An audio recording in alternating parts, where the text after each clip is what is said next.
नमस्कार. श्री स्वामी समर्थ सर्वांना. तुम्हा सर्वांचं अगदी मनापासून माझ्या या छोट्याशा यूट्यूब चॅनलमध्ये स्वागत आहे.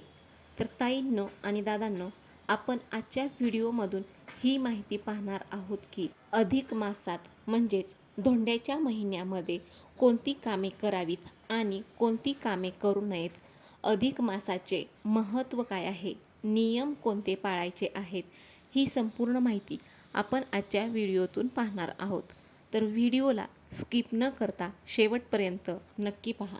तर ताईंनो आणि दादांनो, अधिक मासाची सुरुवात यंदा 17 मे 2026 रोजी होणार आहे आणि 15 जून 2026 रोजी त्याचा समारोप म्हणजे धोंड्याचा महिना हा समाप्त होणार आहे. याचा अर्थ असा आहे की 2026मध्ये 2 ज्येष्ठ महिने असणार आहेत. एक असेल नियमित येणारा आणि दुसरा असेल अतिरिक्त ज्येष्ठ महिना. त्यामुळे या वर्षात काही सण हे पुढे जाणार आहेत.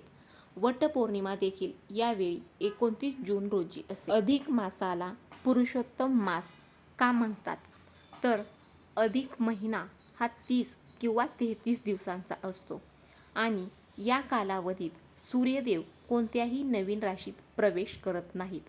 ते एका जागी थांबून राहतात. पौराणिक कथांमध्ये असं सांगितलं जातं की जेव्हा या महिन्याची निर्मिती झाली तेव्हा कोणत्याही देवांनी त्याचा स्वीकार केला नाही. मग काय, दुःखी कष्टी झालेला मलमास भगवान श्रीकृष्णांकडे गेला. भगवान श्रीकृष्ण म्हणजेच श्री विष्णूंचा अवतार. अधिक मासाचे दुःख ऐकून त्यांनी पुरुषोत्तम अशी पदवी अधिक मासाला बहाल केली. तेव्हापासून अधिक मासाला पुरुषोत्तम मास असं म्हणतात. भगवान श्री विष्णू यांच्या आशीर्वादामुळे तसेच पुरुषोत्तम या नावामुळे इतर 12 महिन्यांपेक्षा तो अधिक तेजस्वी झाला. काही ठिकाणी याला दामोदर मास असं देखील म्हणतात.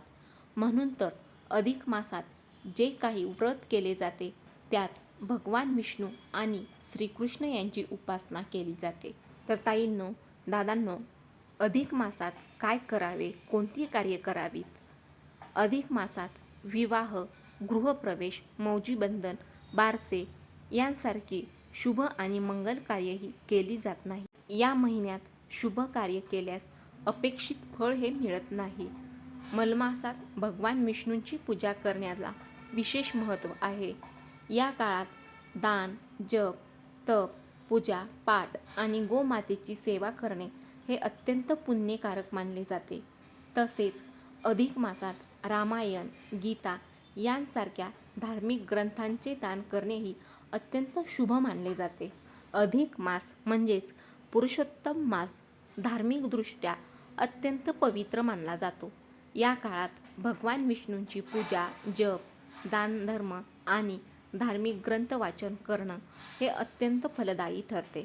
या महिन्यात विवाह, गृहप्रवेश यांसारखी नवीन मंगल कार्य हे टाळून आध्यात्मिक साधना, उपवास आणि दानधर्मावर भर देणं हे उत्तम मानले जाते. अधिक मासात काय करावे, तर पूजा आणि उपासना. सर्वात प्रथम तर तुम्ही पूजा आणि उपासनेला प्राधान्य द्यावे. रोज सकाळी लवकर उठून स्नान करावे. विष्णू सहस्त्रनाम, गीता किंवा भागवत पुराणाचे वाचन हे करायचे आहे. त्यानंतर अधिक मासामध्ये दानधर्म करण्याला खूप जास्त महत्त्व आहे.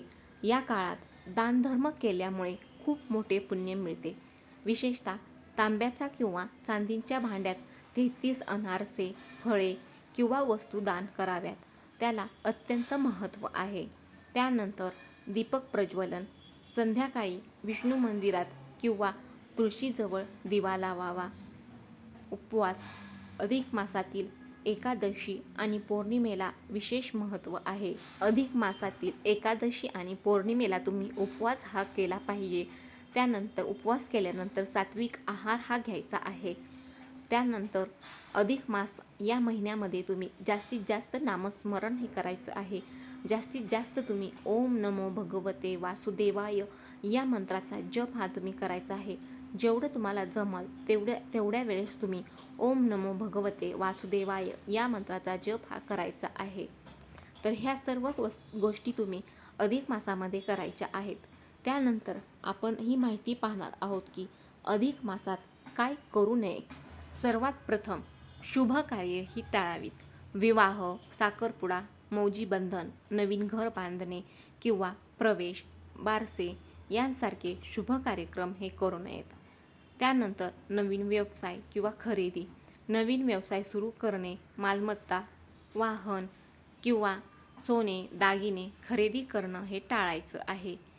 तामसिक आहार, कांदा, लसूण आणि मांसाहारी अन्नाचा त्याग हा करायचा आहे. अंधार आणि नकारात्मकता, कोणाबद्दलही वाईट विचार हा करू नका. त्यानंतर खोटे बोलू नका किंवा कोणाचा देखील अपमान हा तुम्हाला या महिन्यामध्ये करायचा नाही.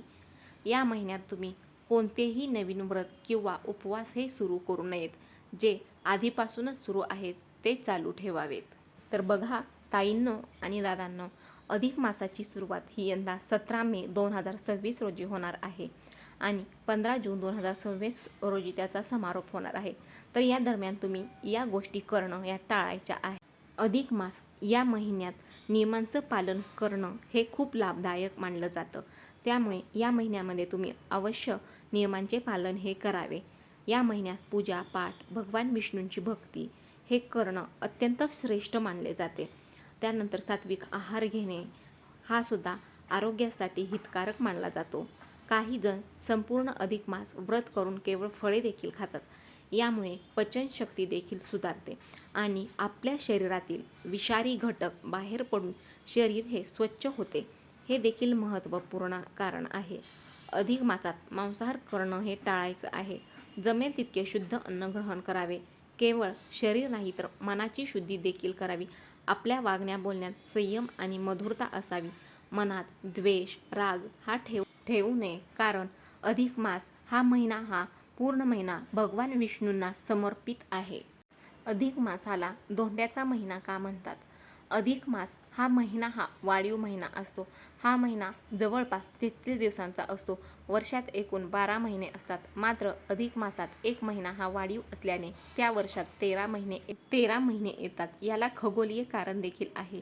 सौर वर्षात 365 दिवस येतात तर चंद्र वर्षात 354 दिवस असतात. या वर्षातील फरक हा 11 दिवसांचा असतो. 3 वर्ष झाल्यानंतर 33 दिवसांचा फरक येतो. त्याला एक वाढीव महिना गणला जाऊन अधिक मास दर 3 वर्षांनी येतो. हा महिना अतिरिक्त असल्याने यामध्ये कोणतेही शुभकार्य केले जात नाही.